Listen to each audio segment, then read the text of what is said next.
perhaps there is solution with the younger generation, and I know we have a panel later on. So. Okay, so now let's go to Daniel. So you identify three areas: polity, politics, and policy. Can you share with us what are some concrete efforts try to improve democracy in Europe? I think also one concern is now, European Union once looked really promising, but now not much is anymore. So if you can share what's going on in European Union and some efforts to strengthen democracy. So what is going on in Europe is in the next 2-3 weeks we have two very consequential elections in the UK and in France. These are the two nuclear powers in Europe. Both vote with a single member district plurality system. So swings of votes have a large effect on the size of parties. And that I think the UK election is not going to be a smooth event. The latest polls have shown that Reform, which is the party by Farage, which is the leader who basically, the former UKIP, who basically caused Brexit, so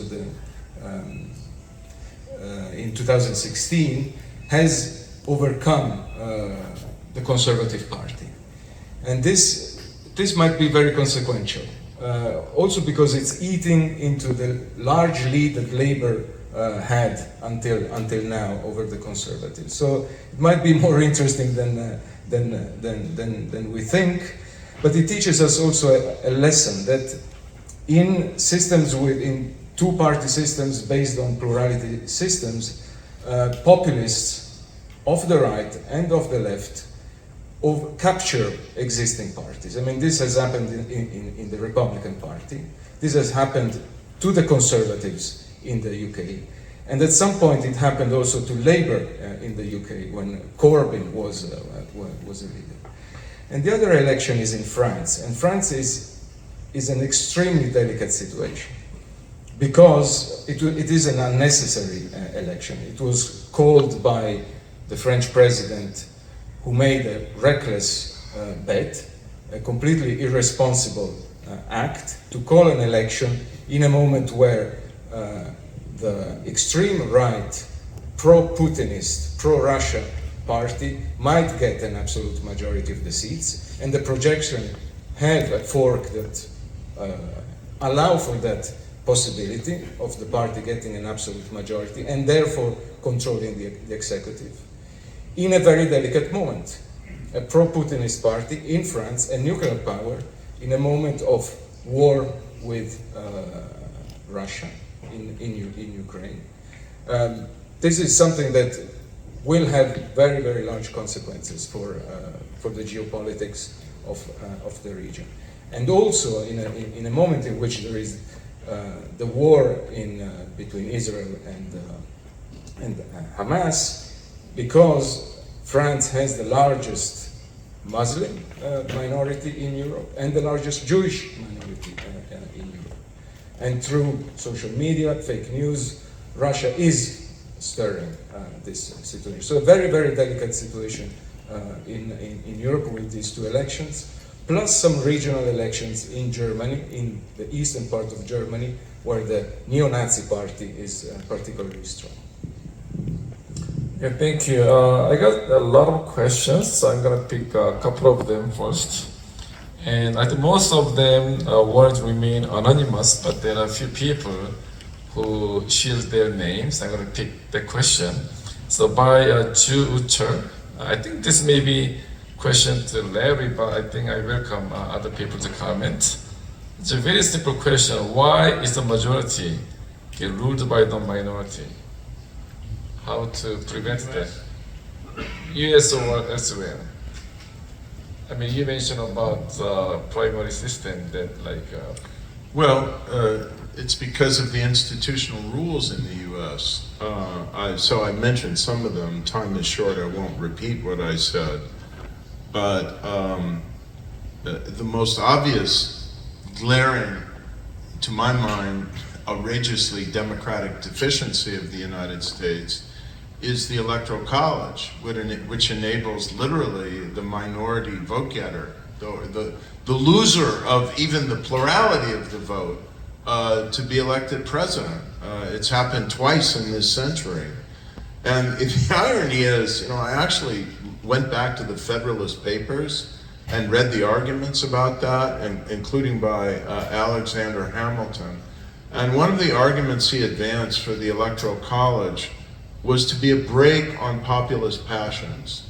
The idea was that you would have a body of wise people, experienced people, who would be a filter for populist passions and who would reject a potentially popular demagogue who, in the words of Hamilton, was dealing in, quote, the little arts of popularity.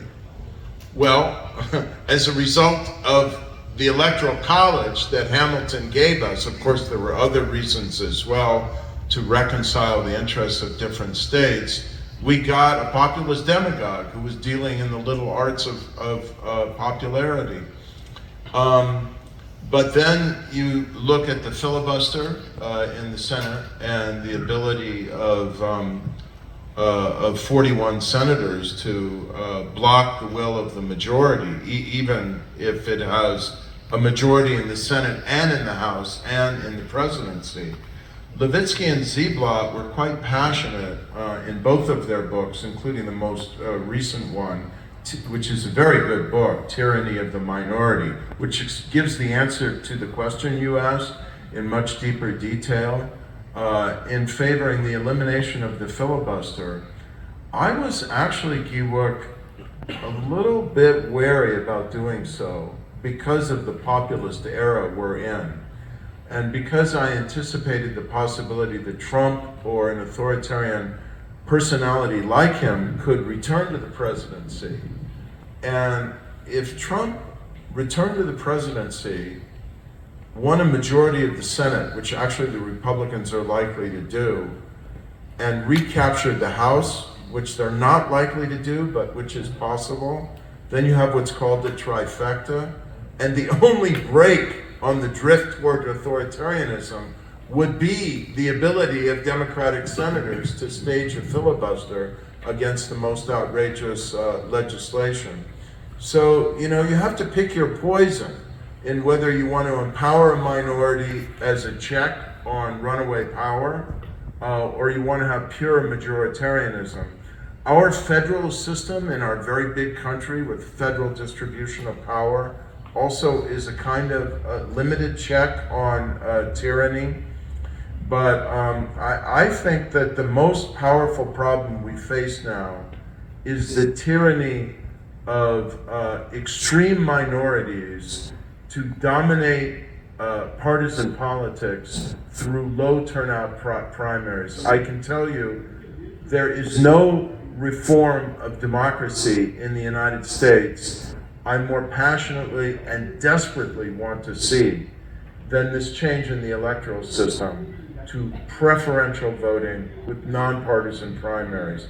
If you did that, I think you would liberate many members of Congress to no longer feel compelled to kiss the ring of this tyrant in order to survive politically.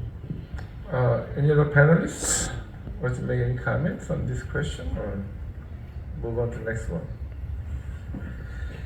Okay, so let's see, there are a lot of questions here.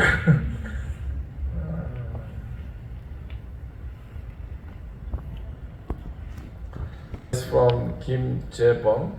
So you can see that I'm picking question from you guys who share your name. So let's see, this one got disappeared. Oh yeah, here. So is there any country that has a political system similar to South Korea, so that South Korea can be followed, like Germany or other countries? In other words, is there any country that has a very similar system like South Korea, and then South Korea can possibly follow? Sonia or Joanne? Germany, France. Similar in what way? Socially or in its political institutions? I guess political institutions.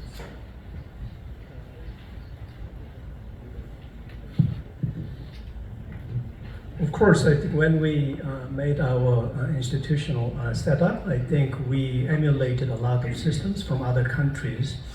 Like, for example, but I mean, the problem is that we had a very interesting mixture of these institutional arrangements. I mean, the legal system is largely Prussian German, right? But the constitutional structure, this presidentialism, is a presidentialist. Like the United States check and balance system, and that's why we remain as this interesting presidentialist constitutional structure. I think most of the democracies right now in Europe are parliamentarian, and not many. In the literature, I think in the so-called Western literature, I mean the debate is already it's a moot question. I mean the parliamentarian constitutional structure is better than a presidentialist structure in terms of democratic quality. But I think the reason why I adopted that, we had different historical reasons, and that's why we adopted it. And regarding this question about whether we have similar systems to learn from, I think now, considering the developmental stage of the South Korean democracy, so to speak, I think it is no longer that productive to think of something to copy from and something to emulate. I think we need to, because I mean the institutions are generally so rooted in the local context, socio-economic context, and as well as cultural, cognitive context. I think we need to develop, as John mentioned earlier, regarding this very peculiar concept of democracy we developed, I mean, equating it with the direct presidential election, and the reason why the support for presidential structure is so strong. Like those kind of local knowledge is so important that I think it is no longer fruitful to talk about where we learn from, what are the most similar cases, and because the institutional matrix as it is historically developed is so unique and idiosyncratic, and I think systemic conversion for that matter is not very easy these days. So I wanted to bring up Taiwan as a country that, broadly defined, similar to Korea in terms of having been a Japanese colony, having had authoritarian rule for some amount of time, experienced economic development, democratized around the same time. But it's interesting that if you look at these like scores and indices about how much freedom exists in the country or how democratic it is, Taiwan always ranks higher than South Korea.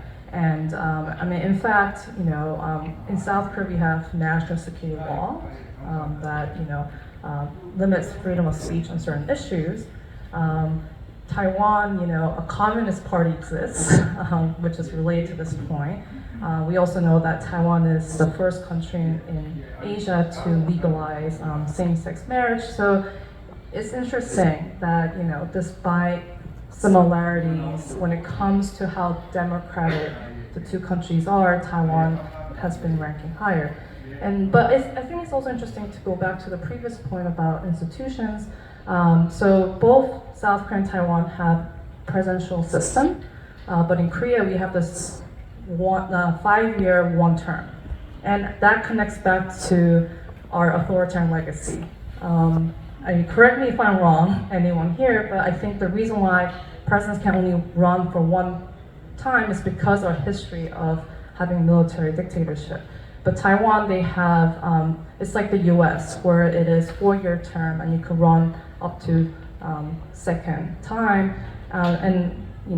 We would know that, if you can possibly be the incumbent party for 8 years, there are certain issues and policies that you can implement that is harder to do in just one 5-year term, right? But again, I think it also goes back to the history of how Korea had authoritarianism and how it democratized and how it might shape the minds of the people and how they conceive what the system should be. So that is, I think, is a challenge.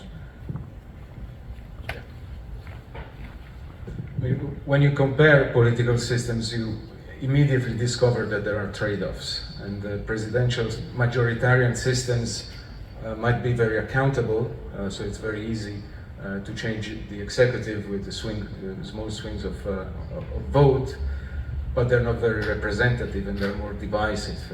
Proportional systems, so based on proportional representation, coalition governments are less effective, and they're also not so accountable because with big coalitions you don't really know who is responsible for certain decisions, especially with grand coalitions. I mean, the blame shifting is really a problem, but they seem to be more representative of minorities, of different opinions. Small parties get a chance. So I would agree that evidence show that parliamentary proportional systems have a better quality of democracy, and precisely because they are based on this principle of compromise. Coalitions need compromise, and therefore also better for long-term policy. Whereas in presidential system or majoritarian systems, policies can be reversed quite easily with a change of administration. I mean, we've seen this in the US. Yeah, go ahead. I actually have felt for a while that Germany has as good a constitutional structure as you're likely to find within democracies. It's a cabinet system. You know, you read the literature on presidentialism versus parliamentary government, and the arguments for parliamentarism are pretty persuasive. Frankly, to me, as an outsider, they get a lot more persuasive if you look at the last, 30 years of presidentialism, 35 in Korea, and you see one president after another crashing and burning. You know, if they're lucky, they get through 3 years of their term before they wind up at 30% in the polls. And if they're unlucky, they get to 2 years and they wind up at 20%. So this does not make for governability in a very effective way. And you know, an argument that Juan Lintz made for parliamentary rule is about the rigidity of presidentialism. You shouldn't have to use the extraordinary measure of impeachment to remove a president who's lost confidence, whatever the party. And so I also like the German electoral system because it's half and half. It's fully proportional in a way, but half the seats are elected from single-member districts. I will note that they are talking in Germany now about taking all the single-mandate seats and using preferential voting to select the winners of those, and I think that's an extremely interesting combination. But I want to say one more thing. I think you can look around, you can find better models. I think Korea could do better with some reform. The United States desperately needs institutional reform. But in the end, you know, the great writers on democracy, including the constitutional framers of the United States, understood this. The institutions are only as strong as the people who are charged with operating them and defending them. And if you have a constitutional court that's willing to bow down to authoritarian drift for political or partisan reasons, if you have a national legislature that will just cave in to authoritarian ambition, if you have cowardice and betrayal of democratic principle and apathy on the part of the citizenry, no institutional arrangement will save you. And honestly, it's the most important thing I have to say here. I'm not suggesting Korea is in particular trouble now democratically, but the US is. I don't think we should take democracy in France or Italy or many other places in Europe for granted. I think there's deep troubles in Latin America. In Brazil, people aren't paying attention. In Argentina, I could go on. And there needs to be a renewal of democratic faith. That's the most important thing I have to say here today. Okay, so I'd like to take the question about the social media that you touched on briefly, and this might be the last topic given time limit. And I like this question, especially because this is asking, what we as scholars can do. Okay, not what other people can do, but what we can do. So the question is from Kim Yesun. As a social media exacerbates the polarization, what role can scholars, like us, play to combat such misinformation and decline in academic leadership and intellectual discussions? So what can we as scholars do? Not other politicians, forget about other people, but what we can do. So maybe each of you can talk a couple of minutes. Yeah. Okay, so I think, as scholars, we conduct research, and we, more and more, we try to, use different sorts of data, and now, with technical advancements, we can gain access to big data. And if you think about, some of the studies that have been published, for me, I studied comparative politics in East Asia, and when the paper that came out by Gary King, Jennifer Penn, and Molly Roberts about China's censorship, I think that had a big impact on how people started to understand how China exercises censorship. And then recently we had research published in multiple major outlets accessing data from Facebook. And we thought that, I think many, especially scholars, are familiar with the results of this paper, but we thought that social media was playing a major role in political polarization, and the results are pretty nuanced, but I think the results overall showed us that maybe it was not doing as horrible as of a job that we thought social media was doing in terms of polarization and social media being an echo chamber and all that. So, I do think that, with research, we can, uncover patterns that people might not be aware of, or maybe demystify some, trends that we think that exist. So I think that is what we can do as scholars, to, utilize data and to, uncover these patterns. Okay, Sonia, we can go this way. As long as people trust scholars better than the journalists, or better than politicians, better than other professions, I think what scholars could do is to try to critically still point out some of the problems of the media ecosystem. I think this echo chamber issue, and also we have this very peculiar the media ecosystem in South Korea, in the sense that we have so many journalists joining politics or joining the state government. I think, and we are constantly questioning the neutrality or impartiality of the journalists, because they are promising they are the political hopefuls, and we don't really trust their neutrality in that sense. And including that, I think we need to point out the problems of this entrepreneurial or business pressure of media companies, for example, and the market pressure.